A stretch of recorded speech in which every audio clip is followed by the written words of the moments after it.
Một anh chàng giả danh người khác để thi đậu đại học, cứ đi khoe khoang khắp nơi, muốn người ta không biết thì mình đừng làm chuyện sai. Tôi chỉ sợ anh ta không dám giả danh người khác thôi. Cậu Diệp Quý Niên này cũng dám làm thật. Nếu cậu ta đã tự tìm đường chết thì đừng trách tôi nhé. Anh Tư Thần, anh định làm gì đây? Rất đơn giản, đi nói với Diệp Phong để chủ đội tự xử lý chuyện của Diệp Quý Niên. Tôi đi báo cho Diệp Phong ngay đây. À đúng rồi, anh Tư Thần này, Diệp Quý Niên đã nhận được thư báo trúng tuyển rồi. Còn anh thì bao giờ có tin tức vậy? Hôm qua chú Vương đã cho người nhắn tin. Mấy anh em chúng tôi đều đậu cả rồi. Giờ thư báo trúng tuyển cũng đã được gửi đi. Mà tôi có thể là thủ khoa khối tự nhiên của thành phố. Trời ơi là trời. Anh giỏi quá đi mất. Tôi phải chạy về báo cho bố tôi trước đã. Anh là thủ khoa khối tự nhiên. Khi gửi thư báo, chắc chắn lãnh đạo thành phố sẽ đến. Bố tôi phải chuẩn bị trước mới được. Kẻo đến lúc đó lại cuống cả lên. Nhớ giữ bí mật cho tôi nhé, trước khi thư báo trúng tuyển đến. Tin này cậu không được nói ra đâu đấy. Hiểu rồi, chuyện lớn thế này, tôi chắc chắn không nói lung tung. Thư báo trúng tuyển đến nơi, là lên thành phố mới bắt đầu cuộc sống mới liền. Sao trông anh lại buồn rười rượi thế? Hey si, tìm nhà ở nơi xa đúng là khó thật, chẳng tìm được căn nhà nào ưng ý, mà cũng không thể đi xem từng nhà được. Thôi, tiện rồi, tôi phải đi nói với Nam Chi ngay, không ở lại với anh nữa. Được thôi, tôi cũng phải đi tìm bố tôi. Diệp Đình Đông nói xong chạy biến mất. Ở đội Lạc Hà, có vụ ngộ độc tập thể. Muốn tìm hiểu về Diệp Phong cũng cần chút thời gian. Hôm đó, Diệp Quý Niên lại đi khoe khoang, thấy Diệp Tiểu Niên đang khoe đôi khuyên tai vàng. Thật ra đó là mồi nhử của Tư Thần để khiến Diệp Quý Niên mắc bẫy. Tiểu Niên, cậu lấy đôi khuyên này ở đâu vậy? Khuyên tai vàng đó, cái này tôi đào được từ nhà cũ của gia đình. Chẳng biết ai giấu trong lớp gạch tường nữa. Chỉ có mỗi đôi khuyên tai vàng này thôi à? Diệp Tiểu Niên không nói gì. Diệp Quý Niên định hỏi thêm vài chi tiết thì đột nhiên Diệp Hậu Đức từ xa bước tới. Từ xa đã thấy đôi khuyên tai vàng trên tay Diệp Tiểu Niên. Tiểu Niên, cậu lấy đôi khuyên tai vàng này đâu ra? Tôi đào được từ khe tường. Đưa đây ông xem nào. Không phải đồ giả chứ? Chắc chắn là thật. Tôi đã cho người kiểm tra rồi. Ông định lừa lấy khuyên tai vàng của tôi à? Làm sao mà thế được? Hừ, không cho xem. Thế cậu hay kể với ông nội cậu. Ngoài đôi khuyên tai vàng, còn đồ gì giá trị nữa không? Còn 2 món đồ nữa. Còn gì nữa? Còn 2 thỏi vàng nhỏ, cơ ngón tay thôi, chẳng biết thật hay giả nữa. Tiểu Niên, cậu còn nhỏ, chắc chắn không phân biệt được vàng thật hay giả. Đưa đây cho ông. Ông giúp cậu xem thật giả nhé. Vậy tôi về lấy ngay bây giờ. Ông nội tôi cũng đang ở nhà, tôi tiện thể hỏi ông luôn. Đây là bí mật nhé. Chỉ ba chúng ta biết thôi, không được để người khác biết đâu. Vì nếu nhiều người biết, thỏi vàng có thể biến thành giả đấy. Còn có chuyện này sao? Đầu óc Diệp Tiểu Niên hơi rối bời. Cậu tuy ngốc, nhưng không phải khờ dại. Vàng là vàng, sao có thể biến thành giả được? Thế này nhé, tối nay cậu mang 2 thỏi vàng nhỏ đó đến bãi đá lởm chởm ở đầu làng nơi giặt đồ, chờ tôi. Tôi giúp cậu xem vàng thật hay giả. Nếu là thật, cậu hãy nói với ông nội cậu. Được thôi, Diệp Tiểu Niên vui vẻ đồng ý. Rồi quay về nhà, Diệp Tiểu Niên cũng chẳng biết thật ngốc hay giả ngốc. Đến vàng quý giá thế nào cũng không rõ. Chuyện này cậu không cần lo nữa. Tôi sẽ tìm cách lấy vàng từ tay Diệp Tiểu Niên. Diệp Quý Niên tuy rất muốn nhưng cậu ta cũng hiểu rõ. Với tính cách của Diệp Hậu Đức, chẳng đời nào để cậu ta chia phần. Cậu ta giờ vẫn nên tập trung vào kho báu ở Long Vương. Đó mới là chuyện quan trọng nhất. Ông nội, ông định đi đâu thế? Vừa nãy bị Diệp Tiểu Niên làm gián đoạn, suýt nữa quên chuyện chính. Đúng lúc, cháu đi cùng ông nhé. Đi tìm chú hai của cháu. Nhà chú ấy vừa xây xong 6 gian nhà ngói to, để cho người như Tư Thần ở. Thật sự quá lãng phí. Ông muốn bàn với chú ấy đổi nhà, để nhà cháu ở nhà ngói to, còn nhà chú ấy dọn về ở lại nhà phủ phía Tây. Mắt Diệp Quý Niên sáng rực. Không ngờ Diệp Hậu Đức lại nghĩ ra chiêu này. Nhưng cậu ta vẫn hơi lo. Chú hai có chịu đổi không? 6 gian nhà ngói đó xây tốn không ít tiền. Sao chú ấy lại cho nhà mình ở miễn phí được? Chỉ cần cháu là sinh viên đại học duy nhất của đội. Chú hai của cháu nên rộng lượng một chút, nhường nhà cho nhà cháu ở. Nói xong, Diệp Hậu Đức bước lớn tới nhà Tư Thần. Khi nhà họ Diệp xây nhà, ai thân với Diệp Viễn Sơn đều đến giúp. Nhưng nhà ông Diệp thì đừng nói đến giúp, ngay cả ghé thăm một lần cũng không có.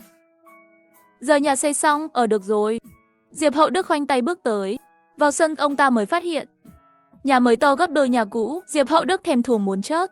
Diệp Viễn Sơn thấy Diệp Hậu Đức tự tiện đến, nhíu mày bước ra từ trong nhà. Ông đến tìm tôi có việc gì? Không có việc thì không được đi mà. Tôi đến nhà anh mà không có lấy cốc trà. Ông nội, có chuyện gì ông cứ nói thẳng đi. Nghe động tĩnh, Tư Thần từ phòng phía tây bước ra. Diệp Hậu Đức đột nhiên đến cửa. Chắc chắn không phải để uống cốc trà. Tốt lắm, Tư Thần. Cậu quên mất chữ hiếu thảo rồi à? Tôi là ông nội cậu đấy. Đến nhà các người ngồi một lát. Mà không có lấy cốc trà. Như thế có ra gì không? Thôi, tôi không chấp nhặt với người ít học như cậu. Đâu phải Quý Niên. Ông có gì cứ nói thẳng ở đây được không? Hôm nay tôi đến để nói chuyện nhà cửa. Viễn Sơn, nhà anh xây đẹp đấy. Tôi nghĩ đi nghĩ lại. Anh ở nhà tốt thế này cũng phí. Chi bằng tạo thiện duyên với chú ba anh. Hai nhà đổi nhà cho nhau. Bố không đùa chứ. Viễn Sơn, bố đây là nghĩ cho con. Dù sao Tư Thần cũng chỉ là con nuôi, không phải con ruột. Con chỉ có Thiên Thiên là con gái. Sau này Thiên Thiên lấy chồng. Bên cạnh con chẳng còn ai là máu mủ. Sau này dưỡng già, chắc phải trông vào mấy đứa cháu trai. Hơn nữa, Quý Niên thi đầu đại học. Sau này chắc chắn sẽ thành đạt. Đợi cậu ta phát đạt. Chỉ cần giúp một chút là cả nhà anh sẽ sung túc. Giờ anh nhường nhà mới cho nhà Quý Niên sẽ nhớ ơn chú hai tốt bụng. Anh yên tâm, chỉ cần anh đồng ý đổi nhà, sau này tôi phát đạt, chắc chắn không để anh thiệt. Tư Thần và Diệp Viễn Sơn nhìn nhau, như thể đang nhìn hai kẻ ngốc. Hai người họ không đi làm lừa đảo thật đáng tiếc. Đổi nhà gì chứ? Tôi nghe chẳng hiểu gì cả. Để nhà chú ba đến ở nhà còn mới. Các anh dọn về nhà phụ phía tây. Vốn dĩ các anh chỉ cần ở nhà phụ là được. Nhưng tôi nghĩ Tư Thần vừa có thêm hai đứa để con. Quý Niên chịu thiệt một chút. Nhưng 2 gian phòng chính cho các anh ở. Tôi thật sự cảm ơn ông. Không cần để Quý Niên thiệt thòi đâu. Nhà này chúng tôi không đổi, giờ cũng muộn rồi. Tôi không giữ ông ở lại uống trà nữa. Vô lý, Tư Thần, cậu đừng quên thân phận mình. Nơi này chưa đến lượt cậu lên tiếng. Diệp Hậu Đức, ông cũng đừng quên, ngôi nhà này là tôi kiếm tiền xây nên. Nhà cũng đứng tên tôi, Tư Thần. Ông đi ép em tôi cũng vui. Chỉ cần tôi không muốn. Không ai cướp được nhà từ tay tôi, làm sao có thể thấy được. Lần này đến lượt Diệp Hậu Đức trợn mắt há mồm. Ở nông thôn, nhà cha mẹ xây thường đứng tên cha mẹ, hiếm khi nào ghi thẳng tên con cái. Cũng vì lý do này, Diệp Hậu Đức mới tự tin hơn vài phần. Vì trong mắt ông ta, Diệp Viễn Sơn dễ bị nắm thóp hơn Tư Thần nhiều. Nhưng ai ngờ được, Diệp Viễn Sơn cũng có tính toán. Khi xây nhà, đã ghi thẳng tên Tư Thần. Dù nhà ông Diệp có lật tung trời, cũng không cướp được nhà. Tốt lắm. Diệp Viễn Sơn, anh luôn có còn biết tôi là bố anh không? Anh có phải lú lẫn, chỉ nhớ kém rồi không? Hôm anh nói ra thân thế của Tư Thần, chúng ta đã không còn tình cha con. Sau này mong ông đừng đến nữa. Kẻo cả hai bên đều khó xử. Tốt, anh nói lời này đấy nhé. Diệp Viễn Sơn, anh là đồ vô ơn. Tôi nuôi anh bao năm uổng phí. Tôi tốt với anh còn không biết ơn. Sau này Quý Niên phát đạt, anh đừng có mà đến cầu xin tôi. Tôi chờ xem Diệp Quý Niên phát đạt thế nào. Tư Thần, cậu đắc ý gì chứ? Chẳng phải chỉ kiếm được chút tiền thôi sao? Cứ chờ xem. Tôi lên kinh thành học đại học, sẽ vượt mặt cậu. Được, tôi chờ. Diệp Quý Niên vẫn còn tự đắc, nào ngờ chẳng bao lâu nữa cậu ta sẽ không được học đại học. Diệp Hậu Đức vừa rời đi, Diệp Tiểu Niên đang chờ ngoài cổng, vội chạy đến tìm Tư Thần. Cậu ta kể lại chuyện gặp Diệp Hậu Đức và Diệp Quý Niên vừa nãy, 1 năm 1 mười cho Tư Thần nghe. Diệp Hậu Đức hẹn cậu ra bờ sông Đầu làm sao? Nghe vậy, đầu óc Tư Thần rối bời. Tôi cứ nghĩ là Diệp Quý Niên hại cậu, không ngờ lại là Diệp Hậu Đức. Nếu là ông ta, mọi chuyện cũng có thể hiểu được. Với mức độ cưng chiều Diệp Quý Niên của ông ta, chia cho cậu ta một phần tiền cũng không phải không thể. Nghĩ đến đây, lòng Tư Thần như bị đè bởi khiến tôi khó thở. Oán thù kiếp trước đã đến lúc thanh toán. Tiểu Niên, tối nay cậu cứ yên tâm đi. Tôi sẽ nấp trong bóng tối theo dõi cậu. Đến lúc đó, nếu có ai hỏi, nói như thế này nhé. Nói rồi, Tư Thần ghé tai Diệp Tiểu Niên, dặn dò cậu ta một vài câu. Bình thường Diệp Tiểu Niên nghe lời Tư Thần nhất. Cậu gật đầu lia lịa. Bận rộn cả ngày. Trời vừa tối, đường phố Đội Lạc Hà đã vắng tanh. Mọi người đều về nhà nghỉ ngơi, ăn Diệp tối. Hậu Đức đúng giờ đến bãi đá lởm chởm đầu làng. Ông ta đến nơi, Diệp Tiểu Niên đã đứng sẵn bên bờ sông. Muốn nhanh chóng lấy được thỏi vàng. Diệp Hậu Đức cũng chẳng nghĩ nhiều, bước nhanh đến bên Diệp Tiểu Niên. Diệp Hậu Đức vì lòng Không tham ngờ lại trượt chân ngã xuống sông mà chết. Diệp Quý Niên giả danh người khác thi đại học bị phát hiện, suất học bị hủy bỏ. Tiểu Niên, mau đưa khuyên tai vàng và thỏi vàng ra đây. Ông giúp cậu xem thật hay giả. Anh Tư Thần bảo không được đưa cho ông. Cái gì? Cậu nói chuyện này cho Tư Thần biết rồi. Chẳng phải ông bảo không được nói cho ai sao? Sao cậu lại nói với Tư Thần? Thế khuyên tai vàng và thỏi vàng đâu? Có phải cậu đưa hết cho nó rồi không? Đưa thì đã sao? Ông thả tôi ra mau.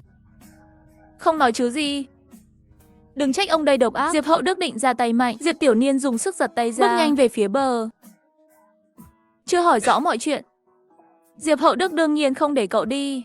Nhưng ngay lúc ông ta định túm Diệp Tiểu Niên, tấm 11 măng dưới chân bất ngờ sụp xuống. Bỏ một tiếng. Diệp Hậu Đức ngã nhào xuống sông. Diệp Quý Niên ở nhà chờ tin tốt từ Diệp Hậu Đức. Nào ngờ đâu, chờ mãi. Lại nhận được tin Diệp Hậu Đức ngã xuống sông, chìm nước mà chết. Diệp Hậu Đức chết bất ngờ. Nhà ông Diệp vội vã chạy ra bờ. Thấy Diệp Hậu Đức nằm trên bãi đá, đầu phủ một chiếc áo rách. Người nhà ông Diệp vây quanh khóc lóc. Thấy Diệp Tiểu Niên đứng xa xa bên bờ. Diệp Quý Niên lao tới. Tiểu Niên, có phải cậu hại ông nội tôi không? Không liên quan gì đến tôi. Ông ấy tự trượt chân ngã xuống sông. Bờ sông chẳng có ai khác, chỉ có cậu ở đây. Không phải cậu đấy thì là ai? Diệp Quý Niên dù gần như phát điên, nhưng vẫn giữ được lý trí, không hét lên chuyện về thỏi vàng. Diệp Quý Niên, cậu đừng nổi điên ở đây, tất cả chỉ là một tai nạn thôi. Lúc này, Tư Thần dẫn theo một đám trẻ xa bước tới. Sao có thể là tai nạn được? Tư Thần, anh đừng hỏng bao che cho Tiểu Niên. Nó đẩy ông nội tôi xuống sông. Phải đền mạng cho ông tôi. Cậu nói nghe hay thật? Chỉ vì Tiểu Niên đứng bên bờ sông. Cậu đã vu oan là cậu ấy đẩy. Chẳng lẽ Diệp Hậu Đức không phải vậy sao? Ông nội tôi dù lớn tuổi, nhưng sức khỏe còn tốt lắm. Sao có thể vô cớ ngã xuống sông? Chắc chắn là Diệp Tiểu Niên đẩy. Diệp Quý Niên, tỉnh táo lại đi. Vừa nãy bọn tôi cả đám nấp trong rừng nhặt hạt rẻ. Cậu hỏi bọn chúng xem sự thật là gì? Đúng vậy, vừa nãy bọn cháu ở trong rừng tận mắt thấy ông nội cậu ngã từ trên đá xuống. Anh Tiểu Niên không hề đẩy ông ấy. Một đứa trẻ đứng ra nói vậy có thể chưa đủ sức thuyết phục. Nhưng ngay sau đó, mấy đứa lớn hơn cũng lần lượt đứng ra, nói rằng chúng cũng thấy Diệp Hậu Đức ngã xuống sông. Chẳng có ai đẩy ông ấy cả. Bao nhiêu đứa trẻ làm chứng cho Diệp Tiểu Niên. Diệp Quý Niên dù nghi ngờ, cũng chẳng làm gì được. Người trong đội chỉ nghĩ Diệp Quý Niên đau buồn quá độ, nên mới gây chuyện với Diệp Tiểu Niên. Mọi người khuyên nhủ một hồi, rồi cùng nhau khiêng Diệp Hậu Đức về nhà ông Diệp, bàn chuyện hậu sự. Tư Thần về nhà kể chuyện này cho bố. Ông nội ngã xuống sông chết rồi. Bố có muốn qua xem không? Không đi đâu. Từ hôm ông ấy nói ra thân thế của con, bố đã cắt đứt quan hệ với ông ấy. Diệp Viễn Sơn nói, một giọt nước mắt lăn dài từ khóe mắt. Tư Thần thấy rõ, nhà ông Diệp trước đây đã làm tôi vội đổi chủ đề. Bố ơi, lần thi đại học này, bọn con đều làm bài tốt, có thể sắp được lên Kinh Thành. Lên Kinh Thành? Ý con là cả ba đứa đều đậu đại học ở Kinh Thành. Nhà mình cuối cùng không bị coi thường nữa. Thư báo trúng tuyển chưa đến mà. Lâu nay bố còn không hiểu con sao? Con nói được là chắc chắn rồi. Con sắp lên thành phố mới bắt đầu cuộc sống mới. Sao trông con lại buồn rười rượi thế? Hesi, tìm nhà ở xa đúng là khó thật. Chẳng tìm được căn nào ưng ý, mà cũng không thể đi xem từng nhà. Chuyện này đơn giản thôi.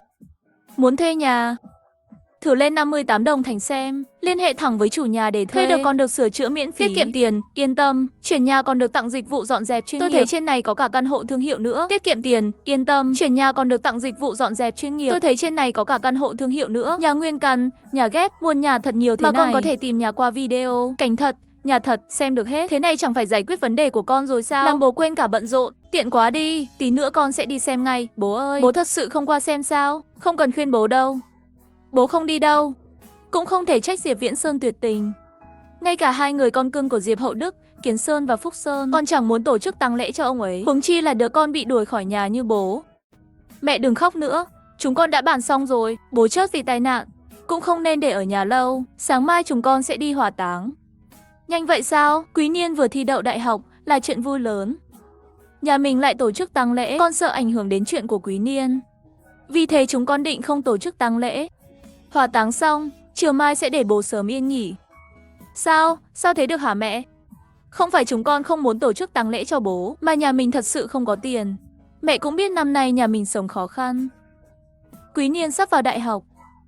Tiểu Thiên lại sắp sinh con. Nhà mình chỗ nào cũng cần tiền. Chúng con thật sự không còn cách nào. Diệp Phúc Sơn mặt mày ủ rũ, trông rất khó xử. Anh là con trai út được Diệp Hậu Đức cưng chiều nhất, nhưng trong chuyện tang lễ của Diệp Hậu Đức, anh cũng chỉ nghe theo sắp xếp của anh cả Diệp Kiến Sơn, không muốn tổ chức tang lễ vì mỗi đồng chi ra giờ đây đều là của anh ấy.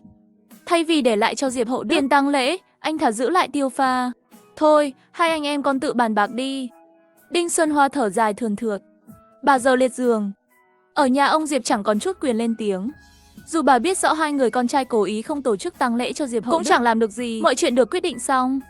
Diệp Phúc Sơn và Diệp Kiến Sơn bắt đầu lo chuyện hậu sự cho Diệp Hậu Đức. Hôm sau, Diệp Hậu Đức được hỏa táng. Diệp Quý Niên thậm chí không đi theo.